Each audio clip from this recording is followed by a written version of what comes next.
reply has been tabled by the House. Supplementary. Thank you, sir. The cryptocurrencies have been compared to the pyramid schemes and the economic bubbles which have affected a lot of people who joined that.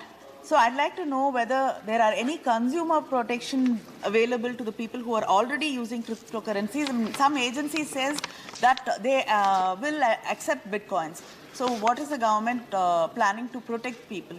Minister. Sir, since 2013, 24 December 2013, both the Reserve Bank of India and the Government of India have consistently maintained a position and have made it public repeatedly that this is not a lawful legal tender in India.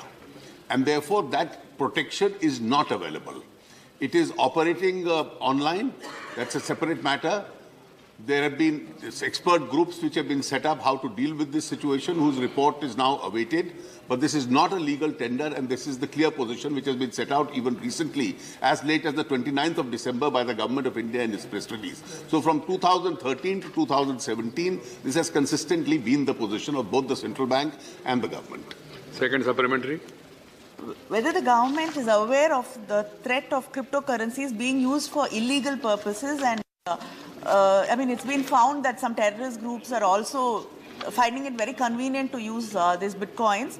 So what are the measures taken by the government to stop this? And I also like to know if they have any data on the crimes. Minister.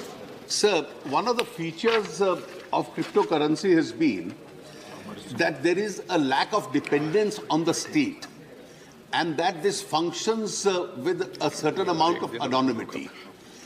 It functions within the virtual community which is created and enjoys the trust of that virtual community itself.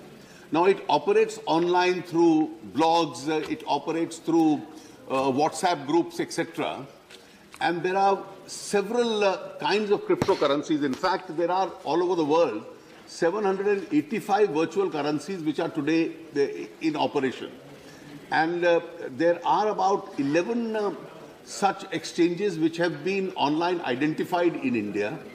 There was an interdepartmental committee which was set up in the year 2016 that examined the matter, and that decided that certain cautions be taken and people at different levels be given a caution or a warning, those who engage in this activity, that there is no lawful protection, which was accordingly done.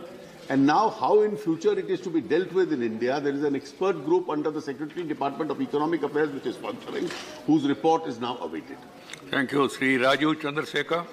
That cryptocurrencies are not legal tender, and I'm assuming he also means that it is therefore illegal.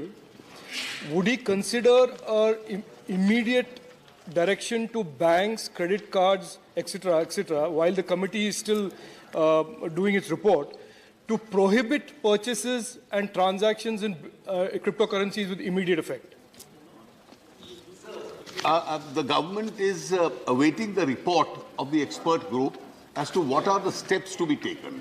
And the reason being that there are such large number, as I mentioned, cryptocurrencies globally which are operating, and they can operate from any part of the world because they virtually operate in the virtual group itself.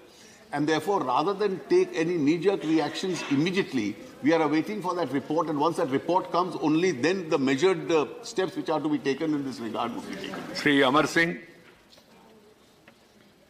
धन्यवाद अध्यक्ष महोदय जी, मैं आपके माध्यम से माननीय वित्त मंत्री जी से पूछना चाहूँगा कि बिना नाम लिए कहना चाहूँगा कि बहुत बड़े बड़े लोग जो करोड़ों रुपया कमाते हैं प्रचार से, वो लोग भी बिटकॉइन के धंधे में शामिल हैं। उनके नाम पनामा और पैराडाइज जैसे स्कैंडल में भी आए हैं। हमारे पड़ोसी देश में आप कहते हैं कि लीगल टेंडर नहीं है, यानी जाली नोट की तरह है, और बगल के देश में और विश्व के कई देशों के राष्ट्राध्यक्ष वो अपना पद खो बैठे हैं, लेकिन न पनामा में कुछ होता है, न पैराडाइज में कुछ होता है, न बिटकॉइन में कुछ होता है। क्या कोई प्यूनिटिव एक्शन ऐसे लोगों के विरुद्ध लेने की आप कृपा करेंगे, या कोई प्रावधान ऐसा बना रहे हैं, या कमेटी के रिपोर्ट की प्रतीक्षा में? मंत्री जी। सभापति जी, ये दोनों विषय अलग अलग हैं। जहां तक पनामा और पैराडाइज का विषय है, उसमें जिन लोगों के या जिन एंटिटीज के नाम उसमें आए थे उसके संबंध में एकदम उपयुक्त जांच भी हुई है और उनमें से जिन लोगों के अकाउंट्स गैर कानूनी उसमें पाए गए उनके खिलाफ जो जो कार्रवाई कानून में यानी adjudication, assessment, criminal law action इत्यादि है वो कार्रवाई उनके खिलाफ उन कानूनों के हिसाब से हो रही है। जहां तक बिटकॉइन का सवाल है, क्योंकि ये पूरे विश्व के अंदर एक नई परिस्थिति पैदा हुई है और केवल भारत की सामने चुनौती नहीं है, तो पूरे विश्व का अनुभव भी देखते हुए भारत ने इसको किस तरीके से निपटना है इसके संबंध में, जैसा मैंने कहा कि पहले प्रश्न के उत्तर में, अध्ययन सरकार इस विषय में कर रही है कि क्या कार्रवाई कर सकते हैं। श्री आनंद भास्कर रापोल।